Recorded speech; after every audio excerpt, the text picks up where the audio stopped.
রূপগঞ্জের পূর্বাচলে একটি লেক থেকে গতকাল ভাসানটেক কলেজের দ্বাদশ শ্রেণীর শিক্ষার্থী সুজানার মরদেহ উদ্ধার করা হয়েছে। একই জায়গায় আজ তার বন্ধু ক্যাবের মৃতদেহের সন্ধান মিলেছে।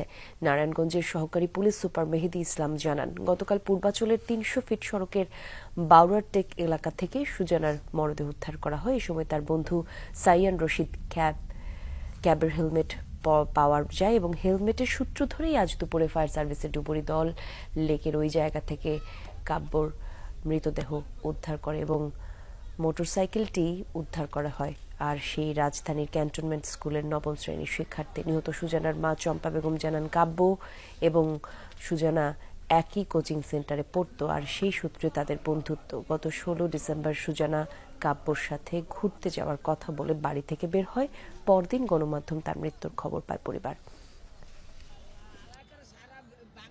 নামার পরে ওনারা বললো মেয়ের লাশ নাকি কালকে পাওয়া গেছে, একটা ছেলের লাশ পাওয়া যায় না আর হুন্ডা।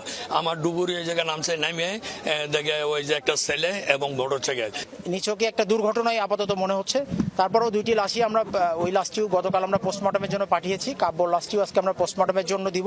পোস্টমর্টমে যদি অন্য কোনো কিছু পাওয়া যায় সেক্ষেত্রে আমরা পরবর্তী আইনগত ব্যবস্থা গ্রহণ করব।